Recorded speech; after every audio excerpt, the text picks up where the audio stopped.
So this is just a quickie to cover what I missed in the last video, just a couple things here. One of them was, I wanted to show you that we were talking about detail. And if you look down in between the seats, you can just see I got a radio mounted in there. Then there's a British canteen and the teapot, which still has to be painted brown. But I didn't want my British buddies thinking I'd send these guys out into the desert with no chance for a cuppa.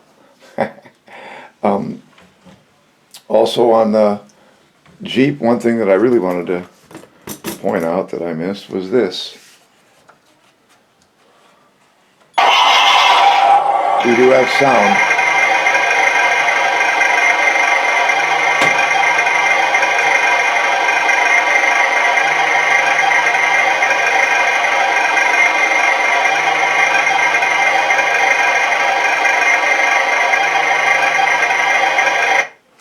I'm not sure if it really sounds like a Jeep, and I might replace the sound system later on, but for right now that's what I'm going to run with. Also, I had quite a bit of stowage left over. I did kind of go a little bit overboard on the stowage, I think, but I'll use it on down the road. I've still got the M3 Scout car and the M5 that are going to need stowage, so I didn't use the 2 cases of K rations or any of the Red Cross stuff, another lantern and another Sten gun. I bought these are G.I. Joe Hasbro grenades. I got them pretty cheap. I got like 30 of them for like $8. And if I were to take the time and paint them and detail them, they might be kind of cool. You can just see that's a Peacemaker back there. I'm sure some of them guys over there had them, but I can't figure out a way to work it in. That particular Thompson right there has to go back down in the Hasbro motorcycle.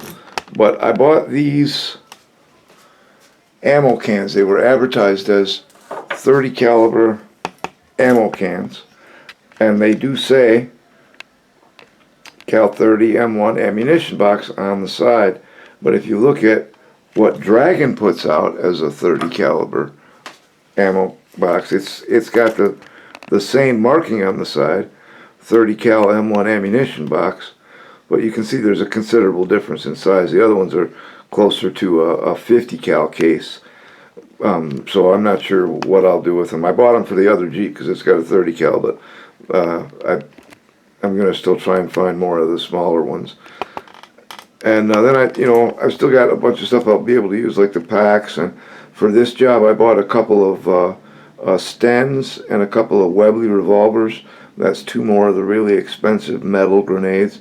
We talked about the sniper rifle that I'm not real happy with. There's another field radio there. This grenade, I can't figure out exactly what it is. I'd like it to focus, and I'd like to figure out a way to use it. I'm just not sure if it might be like Vietnam era. And then I got the explosives and the boxes of loose rounds. There's just no real good place to put those in there. And I've got these are German bayonets. I might use those in the green Jeep though, because I know those guys did pick up souvenirs. 2 more 1911s, one in a canvas holster, and there is a 1911 in there, as there is in the leather holster. That button popped open. I'll have to fix that. Of course, there's our little buddy, the monkey. I'm not sure. I think this was from a Vietnam soldier, but in Africa and Asia, they have all old world monkeys, and I'm not even sure what kind of monkey that might be. It kind of looks a little bit like a macaque, definitely not like a capuchin or something, but I don't know. It's just a little made-up monkey, I guess. Now, when I was doing all the straps on the jerry cans, and especially mounting the packs with their own straps, these were absolutely invaluable. If you do this, if you want to avoid a lot of frustration, get yourself a good pair of tweezers. And I use these applicators where I needed to apply super glue in very small areas, like on the straps for the jerry can. These are never going to be taken apart. Okay, so I go in there and you can kind of see right there where I just touch it with a, can we get a little focus here please? Maybe not. Oh well. You just touch it with the applicator with a little super glue on it, and it'll wick into the strap and keep it from coming open. That's another thing too. You can see on the end there where it's kind of discolored. That's because I dipped it into super glue and then hit it with some kicker to make it get hard real quick, and then you cut it up to whatever length you want. But that helps a lot down here where you want to drill a hole in the strap so that you can, anchor it. So that worked really well, using super glue on those to harden the straps before drilling. And having them harden like that also makes them a lot easier to thread through those little buckles. And then now this blanket came with the D-Day kit. And I didn't use it here, but you can redo them in pretty much any way you want. There's one right there that I just refolded. I just refolded and wrapped a little rope around it, and it looks pretty good sitting there behind him in the Jeep. And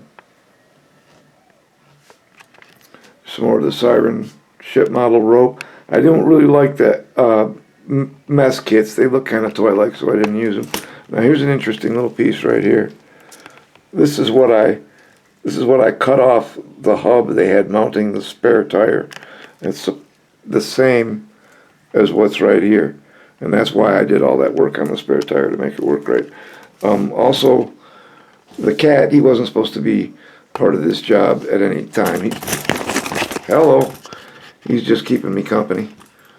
And these little lanterns I really like because they're just about the perfect size for the scale, and they light up pretty bright too. But they were ridiculously cheap. I got 3 of them for under $10. So anyway, that's what we missed in the first video.